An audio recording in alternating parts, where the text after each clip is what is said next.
दोस्तों, क्या आपने कभी सोचा है कि ऐसा पक्षी जो उड़ नहीं सकता था वो इंसानी लालच का सबसे बड़ा प्रतीक कैसे बन गया। कभी एक समय था जब हिंद महासागर के बीच एक छोटे से टापू पर एक अनोखा पक्षी रहता था जिसका नाम था डोडो।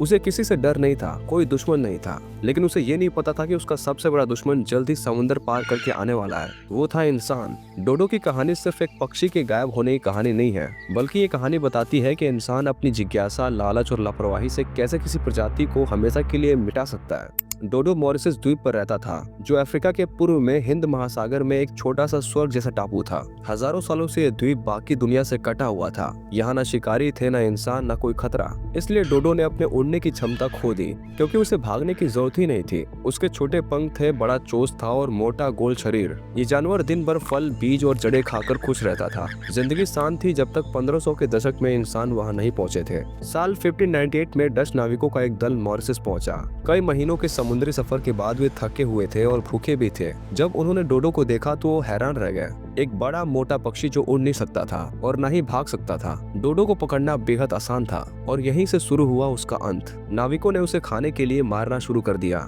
लेकिन असली खतरा सिर्फ इंसान नहीं थे। उनके साथ आए चूहे, सुअर और बंदर डोडो के अंडे खाने लगे और उनके घोंसले को नष्ट करने लगे। जो द्वीप कभी शांति का प्रतीक था वो अब डोडो के लिए जंग का मैदान बन गया। डोडो अपने अंडे जमीन पर देता था और वो चूहों और सुअरों के लिए आसान शिकार बन गए। इंसानों ने जंगल काटना शुरू कर दिया, जिससे डोडो का खाना भी कम होने लगा। कुछ ही दशकों में उसकी संख्या इतनी घट गई कि वो लगभग लुप्त हो गए। साल 1662 में डोडो को आखिरी बार देखा गया और फिर हमेशा के लिए खामोशी।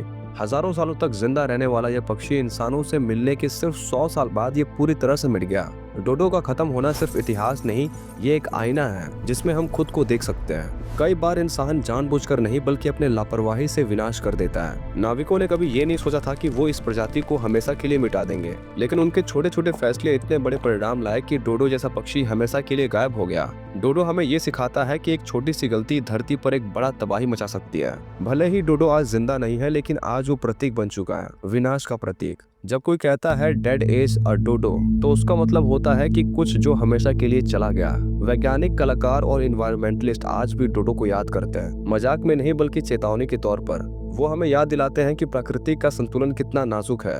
एक बार जब कोई प्रजाति मिट जाती है तो चाहे कितना भी पछताओ, उसे वापस नहीं लाया जा सकता। अब विज्ञान ने एक नई कोशिश की है डोडो को वापस लाने की। वैज्ञानिक डीएनए और क्लोनिक तकनीक का इस्तेमाल कर रहे हैं ताकि एक्सटिंक्ट प्रजातियों को दोबारा जिंदा किया जा सके। साल 2023 में वैज्ञानिकों ने डोडो का डीएनए बहुत ही सफलतापूर्वक तैयार भी किया। तो क्या डोडो एक बार फिर से जिंदा हो सकता है? शायद हाँ, लेकिन सवाल यह है कि क्या एक्सटिंक्ट प्रजातियों को वापस लाना चाहिए या पहले उन जीवों की रक्षा करनी चाहिए जो आज भी जिंदा हैं। डोडो का अंत सिर्फ एक कहानी नहीं बल्कि एक सबक है। जब जिज्ञासा और लालच इंसान की सीमाएं पार कर जाए तो प्रकृति जवाब देती है, कभी खामोशी से तो कभी विनाश से। डोडो ने इंसान पर भरोसा किया, पर वही भरोसा उसकी मौत का कारण बन गई। तो अगली बार जब आप विलुप्त शब्द सुने तो याद रखिए, ये सिर्फ जानवरों के लिए नहीं है, ये इंसानों के लिए भी चेतावनी है। क्योंकि अगर हमने डोडो की कहानी से कुछ नहीं सीखा तो अगली कहानी शायद हमारी अपनी होगी। अगर आपको ये कहानी पसंद आई तो इसे शेयर जरूर कीजिए, ताकि ज्यादा लोग जान सके कि इंसान की छोटी छोटी हरकतें भी धरती पर कितना बड़ा असर डाल सकती है। और ऐसे ही इंटरेस्टिंग वीडियोस के लिए हमारे साथ जुड़े रहें।